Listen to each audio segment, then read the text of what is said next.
मला एवढंच कळतंय हे बिहारकडे चाललं राज्य. कारण मंत्रीपद मला महत्वाचं नाही आहे. दुसरं एवढं आहे की आम्ही महाराष्ट्र चाललाय कुठे.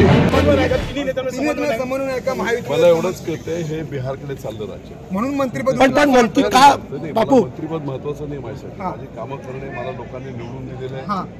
माझ्या मतदारसंघातली काम. मंत्रीपद मला महत्वाचं नाही आहे. दुसरं एवढं आहे की आम्ही महाराष्ट्र चाललाय कुठे.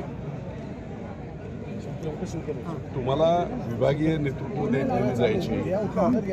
पश्चिम महाराष्ट्र, उत्तर महाराष्ट्र, विदर्भ, मराठवाडा आणि तिथून लोकांच्या कामासाठी उपयुक्त अशी माणसं त्यांच्या हातात सत्ता देत महाराष्ट्र आम्ही इतकं पुढे नेला. आपण कुठेतरी रिव्हर्स चाललो आहे. आपण कुठेतरी बिहारच्या बाजूने. असं का वाटतं बिहारच्या बाजूने का चाललंय? काय अशा घटना घडल्या की तुम्हाला वाटतं की बिहारच्या आता ते हिंदुत्व वाटतंय? काय विषय नक्की? हिंदुत्व अजिबात नाही. हिंदुत्व जातीयवादीपणा जो चाललाय तो धोकादायक.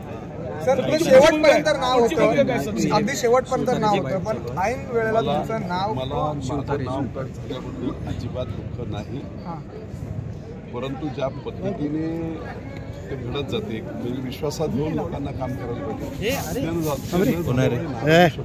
पुढची भूमिका काय? बापू 2.5 वर्षानंतर मंत्रिपद मिळावं अशी अपेक्षा आहे का? वर्षानंतर मंत्रिपद दिलं तरी मी घेणार नाही. पुढची भूमिका काय असेल? मला दिलं तरी मी घेणार नाही. गरज नाही. मला माझ्या मतदारसंघातली कामं मुख्यमंत्री वगैरे यांच्याकडून करून गेले. एवढं आहे. मला काय मंत्रिपदावर आलेलं नाही. मंत्रिपदाबद्दल मला राग नाही, वागणुकीबद्दल प्रचंड. सर एकनाथ शिंदेमध्ये राग आहे थेट प्रश्न. ठीक आहे. आता ते कोणाचं नाव घेण्याची सर मध्ये मध्ये क्लिप टाका एकत्र बाईट सौजन काहीतरी एक बापू इकडे बघा. असायला हवं. बापू असं बघा ना. गुलाम नाही आहे.